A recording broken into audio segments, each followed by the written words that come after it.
One of my favourite places on earth is this place. It's a lake in Austria called the Hintersteinersee. And it's this beautiful lake with crystal blue waters that's surrounded by mountains, sometimes snow-capped mountains. And at one end of the lake, this end is this lush green field that you can swim in. And it's just a beautiful place. I took this photo a few years ago when we were there. Absolutely love it. And it's one of those places that, as I step in and step into the water, or onto that lush bank, I just feel instantly relaxed. I feel at peace. It's just an amazing place. We were on holiday in Austria over the summer, and you wouldn't have known it was summer. It rained every single day. And so we still went to the Hintersteinersee because it's just a beautiful place. And we couldn't swim because it was too cold. And actually, this swimming area was closed because nobody would want to go swimming. It's that cold. The water is quite cold itself. So we walked around the edges of the lake, and that was great. It was beautiful, but it wasn't the same. Walking around the edges of the lake wasn't the same as diving in. And we just went back with our holiday, but we had a great time. But something was missing. And on the last day, we went back to the Hintersteinersee to see maybe it will be open. Yeah, it was still cold. It was like threatening to rain, but maybe it'll be open and we could go swimming. But alas, it was closed. The swimming area was closed. So we did what any self-respecting British person would do. We walked around the lake till we found a spot where we could enter the water. And there's a photo of me and Malachi just in the lake. The outside temperature was cold. The lake was even colder. But we did it. Louise, my wife, Malachi, and myself. We were the only people in this big, huge, beautiful lake for a good reason. It was absolutely freezing. But the thing that I remember the most wasn't the cold. It wasn't the strange looks from all the people walking by looking at us and thinking, you must be absolutely mad and bonkers, because we were. The thing that I remember the most is how deep it was on this side of the lake. We were only a couple of meters away from the edge, but the depth of the pool or the lake just dropped away into nothingness. You couldn't see the bottom. It was so deep that you couldn't see the bottom. And, it was thrilling and slightly terrifying at the same time. We were completely out of our depth. And the thing about, swimming in water is that there's not much difference, is there, between, being slightly out of your depth or being in water that's so deep that you can't touch the bottom, because deep is not being able to touch the bottom. Now, don't worry, we're not doing a series on swimming safety. That's not what we're talking about today. But we are thinking about this word, deep. We're kicking off this series this morning called Deeper and Wider. And we're going to explore, for the next few weeks, we're going to explore some things that are at the heart of what it means to be a Jesus follower. We're also going to explore some of the things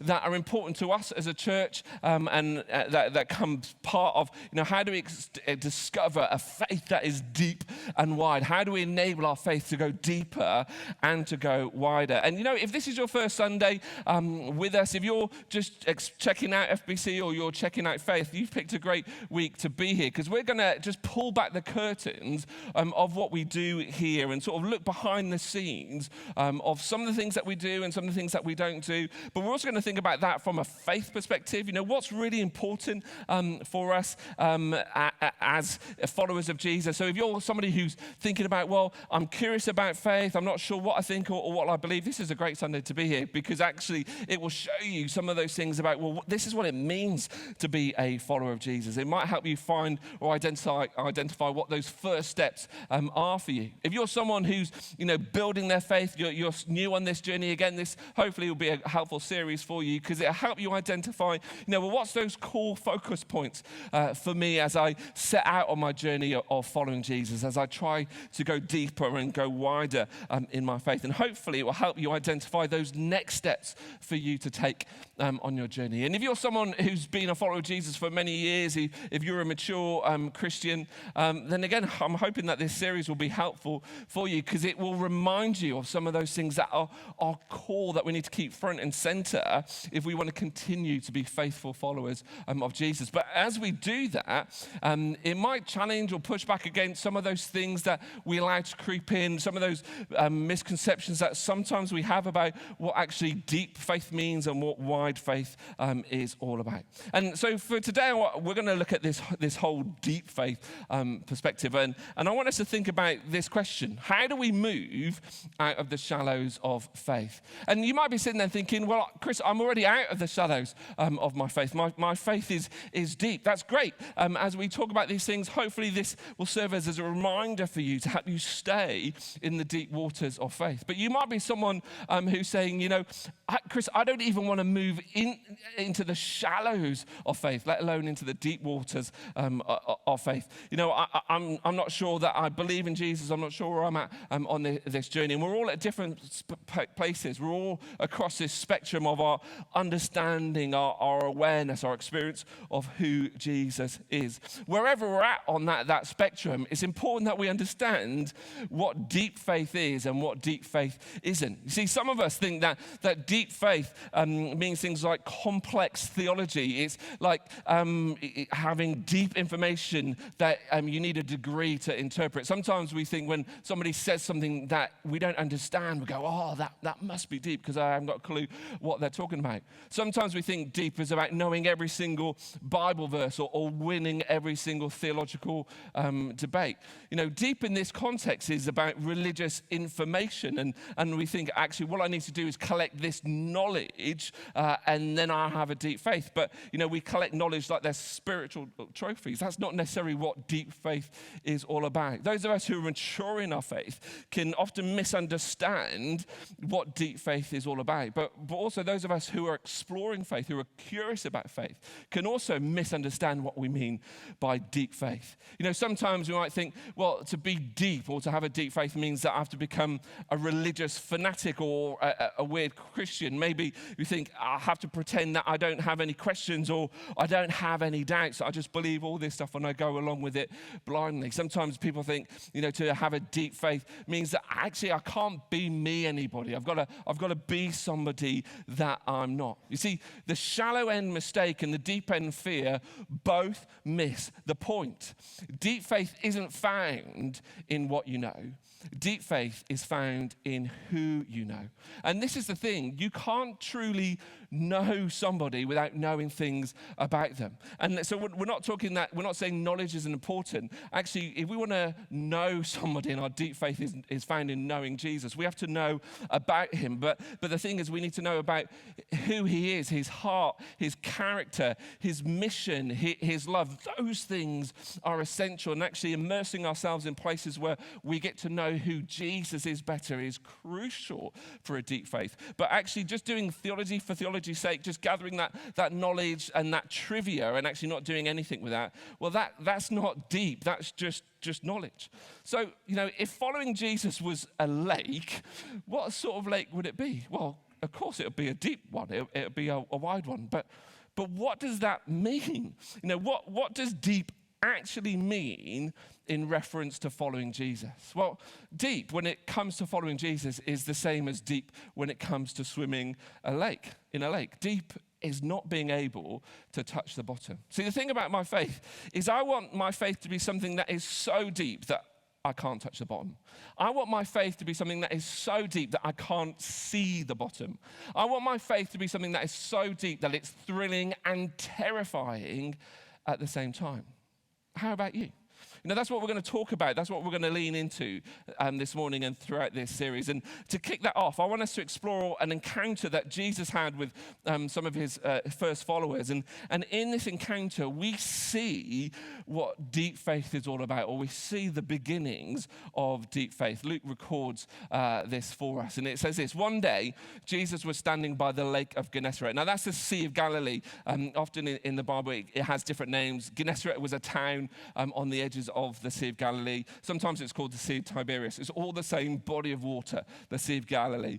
And the people were crowding around him and listening to the word of God. So just picture the scene. Jesus is standing on the edge of this beautiful lake, and there's a crowd gathering around, and Jesus is he's teaching them. They're listening to the word of God. He's standing there on the Sea of Galilee. Now, this is a photo of me standing by the Sea of Galilee. It's got nothing to do with this message. I'd just like sharing my holiday pics with you. But Jesus is teaching the crowd. And, this is our traditional view of what deep is about. This is what deep discipleship is all about. Jesus is standing there teaching them about the Word of God. It doesn't get much deeper than that. But the thing that starts to sort of challenge me on my understanding of deep is what Luke does in this story. See, in this encounter, Luke doesn't tell us what Jesus is saying. In this encounter, the core focus of the story isn't the content of Jesus' sermon. It's something else. What happens next. And Jesus saw at the water's edge 2 boats left there by the fishermen who were washing their nets. And he got into one of the boats, the one belonging to Simon, and he asked him to push out from the shore. Then he sat down and he taught the people from the boat. Now let's just pause here for a moment. So again, picture the scene. There's Jesus on the edge of the lake. There's a big crowd of people. Jesus is teaching them, and he sees some fishermen over there, and he thinks, well, if I can stand in that boat and go out, I can create a little stage, and people will be able to see me better. So he goes over to them and he stands in their boat. Now, these guys were washing their nets. The reason they were washing their nets is because they're at the end of their shift. They've fished through the night. And Jesus comes in and he says, just put out from shore. I know you're doing stuff, but can I get in your way? Can I stop you from what you're doing? I imagine these guys are tired, they're hungry, they're wanting to finish up what they're doing, they want to go home, have something to eat, and go to bed so that they can repeat that same cycle later on in this same day. And Jesus gets in the boat, they set out into the shallows, and Jesus begins to teach the crowd from the boat. Perhaps now we're going to find out a little bit about what this deep teaching is. Luke continues, when he'd finished speaking, he said to Simon, put out into deep water and let down the nets for a catch. So what Luke has told us is Jesus got into the boat, he's teaching them, he sits down and he begins to teach, and then he doesn't tell us anything else. I wish this is one of these moments like, Luke, I want some more information here. I want to know what it was that Jesus was saying. I want to know what was the content of this message that Jesus was giving. But Luke doesn't think that that's important in the context of this story, what he's talking about. Jesus' message is not the focus of this deep encounter. And so Jesus says to them, he's already interrupted them, and he's done his talk, and now he says, set out for deep water and let's go fishing. How would you respond to that situation? Let's see how Simon responds. Simon answered, Master, we've worked hard all night and we haven't caught anything. It's a lot nicer response than mine would have been. Simon's a lot more polite than I would have been. They've been out all night and they've not caught anything. And Jesus is saying, well, let's go again. Let's start again. But what Jesus says doesn't make sense. He says, I want you to set out for deep water and let's set down the nets for fishing. You don't fish like that in the ancient world. Actually, fishing was done at night. The nets were made out of linen. So in the daytime, the fish could see them. And, you certainly wouldn't go into, you wouldn't fish in the daytime again because it sun's up and the water is warm. So at night time, the fish are close to the surface of the water, but in daytime, they dive down deeper to find cooler water. And again, you don't fish in the deep anyway. You fish in the shallows because then you can catch the fish. And if you have a big catch, you can easily take that net to shore and then go back out and set out for another catch. Lots of the stuff that Jesus is saying just doesn't make sense. It's the wrong time. It's the wrong location. They've already tried it. They've already been out and they've not caught a thing. If they hadn't caught anything throughout the night in the shallows, there's no way they're going to catch something in the daytime in the deep. They've got the professional knowledge. But Simon doesn't argue. He doesn't say this. He says we've worked hard all night and we've not caught a thing. But that's the end of his response. He doesn't argue. He doesn't push back. He doesn't tell Jesus, look, we know what we're doing and you're just some rabbi. Who are you to tell us how to fish? This is our trade. We've been doing it all our life. Simon doesn't respond in any of that. What Simon says next, how he responds to Jesus, is the key to what deep faith is all about. Don't miss it. Simon answered, Master, we've worked hard all night and we haven't caught a thing. But because you say so, I will let down the nets. He doesn't argue. He says, because you say so, I will. If you want to discover a deep faith, it starts with this: because you say so, I will. You see, when we do that, when we put ourselves in a place where, we say to Jesus, okay, that doesn't make sense. Why would I do that? Or this is my understanding, but because you say so, I will. That requires us to trust when we don't understand it all. It requires us to step out when there's a bunch of things that would say, actually, we should do something otherwise. When we can't touch the bottom, or when we can't see the bottom, deep faith is about believing in the one who can. Let's read on in the story. When they'd done so, Jesus says, set out your nets and do this. So Simon sort of says, well, that doesn't make much sense, but because you say so, I do, we will. When they'd done so, they caught such a large number of fish that their nets began to break. So they signaled their partners in the other boat to come and help them, and they came and filled both boats so full that they began to sink. They have the biggest catch of their lives. It was so big that 2 boats couldn't hold the weight of the catch. And just imagine how thrilling this must have been for them. This is their job. This is what they do. This is a great day for them. And Simon Peter, when he saw this, he fell at Jesus' knees. Let me just pause there. Luke adds in this name alongside Simon. He calls him Peter. And later on, Jesus gives Simon this new name. He actually calls him Peter. Peter means rock. Cephas is the word. Petros maybe is how we would often say that. And it means rock. And he calls him rock because of the depth of his faith, or the strength of his faith. Simon, or Peter as we often know him better, has this, his faith is a firm foundation. But up until this point, Jesus was just a rabbi. And he says, Peter saw this, he fell at his knees and he says, go away from me, Lord, I'm a sinful man. For he and all his companions were astonished at the catch of fish that they'd taken. And so were James and John, the sons of Zebedee. He's a guy from the Magic Roundabout who was Simon's partner. That was a joke. It's not true. There you go.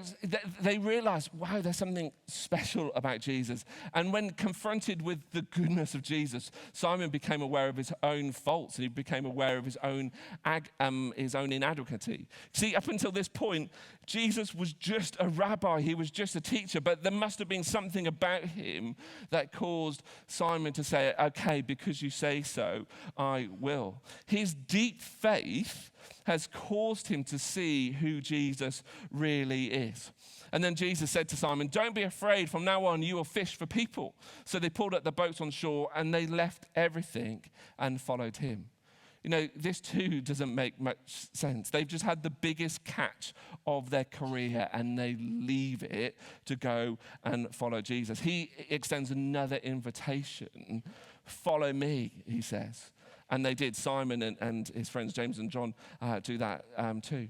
And what we discover from this encounter, what we discover about deep faith from this encounter is actually deep faith is not found in a row on a Sunday morning. Deep faith isn't found in a circle, as we've been talking about this morning. Deep faith isn't found in a chair in the morning as we go through our daily Bible reading and devotionals. No, those things are important, don't get me wrong. Those are places, they're like the gymnasium where we train for deep faith. They're the places where we get to know about and we can grow in the relational knowledge of Jesus. Those rows, those circles, those chairs are so important for us if we want to experience deep faith, but they're not where deep faith is found. It's like a pit stop where we refuel for deep faith. Think of it about like this. A racing driver doesn't win races in a pit stop, but without a pit stop, they can't win the race. So those places where we grow in our relationship or relational knowledge of who Jesus is, where we discover his character, his heart, his mission, his love, those places are crucial. They're like the pit stops. But the tragedy is when we think the pit stop is the race. The tragedy is when we think maturity in our faith is about how much we know instead of how much that knowledge is transforming who we are and how we see ourselves and how we see the world around us and how it impacts how we act, how we interact, and how we react to people. This is the point I'm trying to make. Deep is not information, it's application. Let me put this another way. For most of us, deep isn't about knowing more, it's about doing more with what we know. For most of us, actually, for us to go deep in our faith is not because there's some knowledge that we've not attained to, that actually there's something that we don't know. And actually, when we know that, we will go deep. For most of us, it's actually taking the things that we know and those things that we continue to grow and doing more with it. Now, for some of us, that's not true. For some of us who are curious about faith or starting out on our faith, we don't know anything about Jesus. And actually, there's knowledge that we need to gain. There's stuff that we need to find out about. But deep faith isn't found in what we know. Deep faith isn't found in what we do with what we know. So let me be really clear on this. I'm not saying that knowledge doesn't matter. Of course it matters. Knowledge of who Jesus is, his heart, his character, his mission, his love, that is absolutely crucial. But there's a big difference to knowing about Jesus and knowing Jesus. There's a big difference between going through religious activity and singing songs and doing the things that we do that are all good. But there's a big difference between that religious activity and living worship. Actually, just think about the religious leaders of the time of Jesus. They had so much knowledge. They knew the scriptures inside and out. They knew them backwards and forwards. But their knowledge never moved them out of the shallows of faith. They didn't have a deep faith. They totally missed the point on who Jesus is. See, deep faith isn't found necessarily in what we know. Deep faith is found in who we know and what we do with what we know. Deep faith is found in the Simon response, because you say so, I will. You see, Peter, he's a hero of the faith. Read on. If you don't know the story of Peter, read on and see the things that he did. But his faith was deep long before he was given that new name, before Jesus called him Peter. His faith was deep right from this very moment, right from this willingness to say to Jesus, because you say so, I will. Now, that's the Simon story. But what about yours? What about ours? We're not in the same boat as him, literally. But what does deep faith look like for us? Well, it's about asking this question every single day. If Jesus lived my life, how would he live it? And this is not about being weird or being religious. This is about actually becoming authentically human, because Jesus shows us what it means to be truly human. It's about taking everything we know about Jesus and applying it and living it out. It's about taking these things that we know about Jesus, our knowledge of him, and thinking, how does this impact my Monday morning meeting? How does this impact my Friday night hanging out with my mates? How does this impact my Saturday afternoon with my kids? Is taking all of that stuff that we know about Jesus and allowing it to come in, not just into our heads, but into our hearts, and changing how we think and what we say and what we do. So actually we're transformed by this. And obviously, in order for us to do that, we need to know Jesus. But if all we do is religious activity, if all we just do is experience knowledge and take it in and have that trivia, and it doesn't change anything, it doesn't impact how we live, that's not deep. We just stay in the shallow end.